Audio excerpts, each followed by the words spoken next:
तुर्की में जलजला आया, 25,000 से ज्यादा लोगों की जान चली गई, लेकिन दुनिया अभी भी दहशत में है। खौफ इस बात का कि तुर्की के पाताल में चेन रिएक्शन तो नहीं हो गया।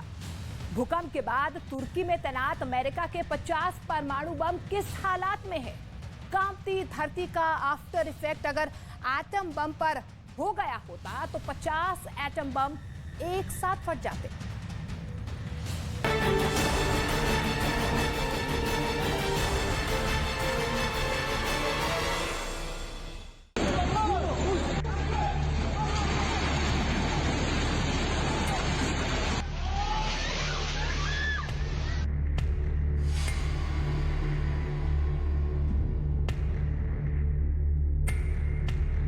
ऐसा जलजला आया जिसने पूरे तुर्की को हिलाया। हजारों जान मलबे के ढेर में दब गए। सवाल है, क्या तुर्की में रखा हुआ परमाणु बम बच गया या परमाणु बम भी मलबे में दब गया? तुर्की में कई शहर भूकंप से कांपने लगे। भूकंप से कई इमारतें गिरी। भूकंप का ऐसा हमला तुर्की में दशकों बाद हुआ। मलबे से अब तक लाशों को निकाला जा रहा है। ऐसे में सवाल यह है कि तुर्की में रखे हुए परमाणु बम की सुरक्षा पर बड़ा सवाल उठ रहा है। तुर्की इसलिए बेहद अहम है क्योंकि यहाँ एक दो नहीं बल्कि 50 एटम बम रखे हुए हैं। ये अमेरिका के एटम बम हैं जो तुर्की के इनसरलिक मिलिट्री बेस पर रखे हुए हैं। इनसरलिक मिलिट्री बेस भूकंप के एपिसेंटर से 170 किलोमीटर की दूरी पर है। ये 7.8 तीव्रता वाले भूकंप के लिए बहुत कम फासला है। और जब आसपास के शहरों की इमारतें झटकों से ढह जाएं, तो परमाणु बम कितने सुरक्षित होंगे? इस पर सवाल बार बार उठ रहा है क्योंकि तुर्की का आम नागरिक भी खौफ में है कि अगर भूकंप का असर इनसरलिक मिलिट्री बेस पर हुआ है तो क्या परमाणु हादसे का खतरा है।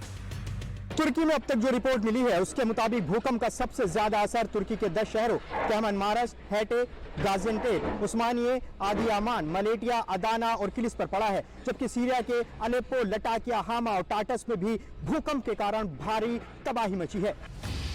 जब इतने बड़े दायरे में तबाही हुई है तो क्या इससे परमाणु बेस अछूता रहा होगा? बिल्कुल नहीं। भूकंप का एपिसेंटर दक्षिण पूर्वी के गाजियान्टेप में था और यहां से इनसरलिक मिलिट्री बेस की दूरी 170 किलोमीटर है।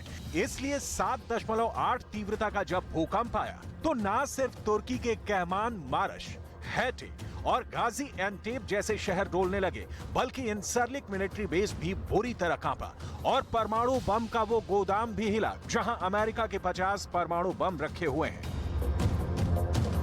झटके यहां भी बहुत तेज थे, पूरा शहर हिल रहा था। लेकिन रिपोर्ट है कि अमेरिका का परमाणु गोदाम सुरक्षित है। ऐसा इसलिए माना जा सकता है क्योंकि अक्सर ऐसे संवेदनशील और बहुत ही हाई सिक्योरिटी वाले अड्डे बहुत ध्यान से तैयार किए जाते हैं। चाहे वो न्यूक्लियर रिएक्टर हो या फिर परमाणु बम का गोदाम, इनका स्ट्रक्चर इतना मजबूत होता है कि ये 8 तीव्रता वाला भूकंप भी सह सकते हैं। लेकिन तुर्की में आए भूकंप की तीव्रता रिक्टर स्केल पर 7.8 थी और ये वाकई बहुत खतरनाक पल थे।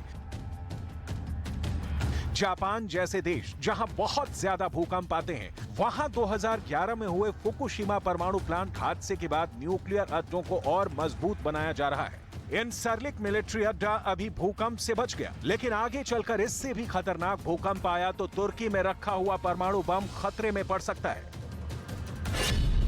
इनसरलिक मिलिट्री अड्डा नाटो के ऑपरेशन के लिए बहुत मायने रखता है। यहां अमेरिका के 2000 से ज्यादा सैनिक तैनात हैं और ये दक्षिणी यूरोप के आसपास ऑपरेशन के लिए हमेशा तैयार रखे जाते हैं। इनसरलिक मिलिट्री अड्डे पर B-61 क्लास के 50 एटम बम रखे हुए हैं जो हवाई अटैक के जरिए लॉन्च किए जा सकते हैं।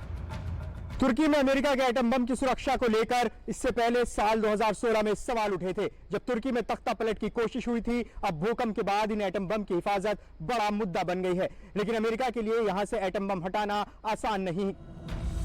तुर्की और अमेरिका के संबंध हाल के वक्त में खराब होने के बावजूद इन एटम बम का ठिकाना नहीं बदला गया। तुर्की नाटो का हिस्सा है और इनसरलिक इसका एक बड़ा बेस माना जाता है।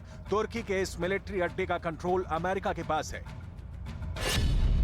यहाँ रखे हुए 50 एटम बम उन 150 परमाणु बम का हिस्सा हैं जो पूरे यूरोप में अमेरिका ने रखे हुए हैं और इनके टारगेट पर हमेशा रूस ही रहता है, क्योंकि इसीलिए ये बम यहाँ तैनात किए गए हैं। साल 2000 में यहाँ 90 एटम बम थे।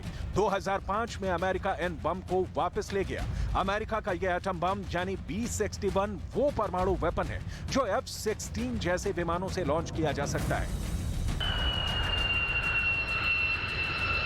इस हवाई अड्डे पर अमेरिका ने अपने F-16 विमान भी रखे हुए हैं और साथ में KC-135 टैंक विमान भी तैनात किया हुआ है जो लंबी रेंज के लिए विमानों को आसमान में रिफ्यूल करता है। यानी इस बेस का इस्तेमाल अमेरिका लॉन्ग रेंज मिशन के लिए करेगा। यही उसकी तुर्की में तैयारी है। यहाँ पर रखा हुआ बम B-61 कितना खतरनाक है ये तुर्की भी जानता है और पुतिन भी इससे वाकिफ है।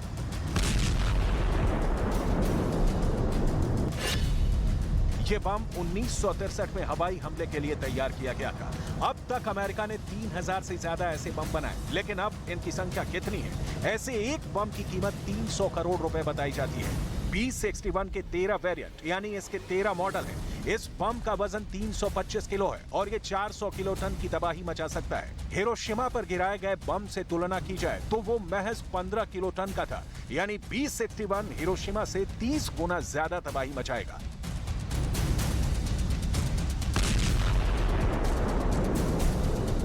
ऐसे में समझ लीजिए कि तुर्की में रखे 50 बम कितनी बड़ी तबाही मचा सकते हैं। और अगर यहाँ न्यूक्लियर हादसा हुआ तो सिर्फ तुर्की ही नहीं बल्कि आधा यूरोप और एशिया का बहुत बड़ा हिस्सा परमाणु वाले नरसंहार का शिकार बनेगा।